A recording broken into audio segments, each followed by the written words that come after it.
Зошто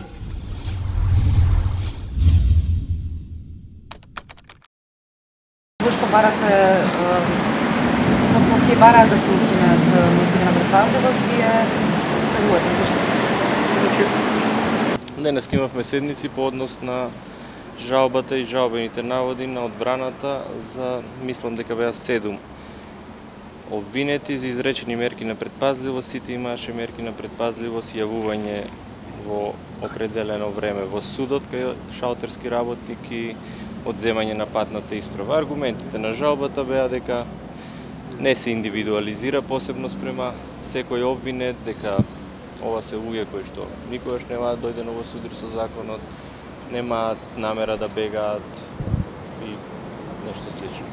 По однос на ние во одговор на наводите овде на јавната седница кажавме дека, имајќи ја предвид фазата на постапката, незината целисходност, индивидуално гледано за секој од обвинетите е предложена соодветна мерка со која сакаме да ја заштитиме постапката, односно незината брзина и всушност она што Законот за кривична постапка го предвидува како процесни мерки за обезбедување присуство на обвинетите и непречено водење на постапката.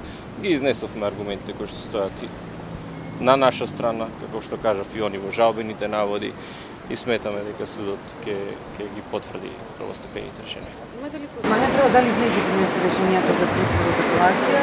Дали имате сознание колку и дали дали веќе почнаа да течат роковите за жалби пред Врховниот суд, дали има некакво удовлетвување, предвидување? Ние ги примивме решенијата со кои што се определени мерки притвор. Во тие решенија е наведено дека притворот ќе се реализира веднаш од кога ќе станат правосилни. Сметам дека во овој случај тоа е добро што е притвор, да беше решение за куќен притвор, не знам додека станат правосилни кај ќе ги чувавме обвинетите, дали можеби кај соседите. Меѓутоа, по однос на она дека дали примила одбраната и дали жалбинце уште не ми гледа. Значи не знам, немам увид во тоа. Обвинителе, денеска споменавте за дел од обвинетите дека кои што работат во Агенцијата за разузнавање, дека постојат сомневања дека патувањата кои што ги вршат, претпоставувам, дали имате сознание дека и после извршувањето на кривичното дело имале контакти со лицата за кои што споменавте дека имале силни врски?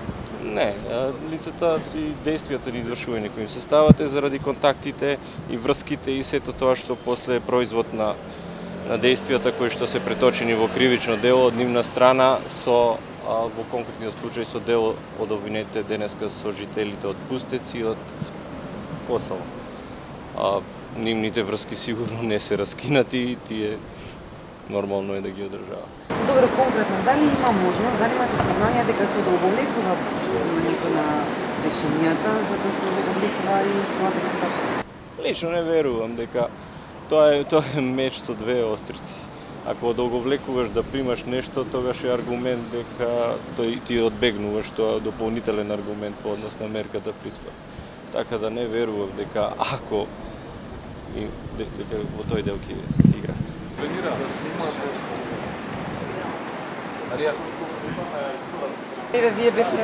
Вие сте бранител на Тодоровски, на Пепич и на последниот, небитно. Бараат да им се вратат пасошите, зошто? Бараат да им се вратат пасошите, бидејќи не дале во текот на постапката никаков повод да се предложат вакви мерки на предпазливост, а уште помалку има причини таквите да се определат, бидејќи од нивното однесување не произлегува таквата потреба. Достапни беа за цело време трајање на истрагата до денеска. Уредно се јавуваа на секоја покана на судот, на специјалното јавно обвинителство, некогаш не само со покана, туку и на телефонско јавување.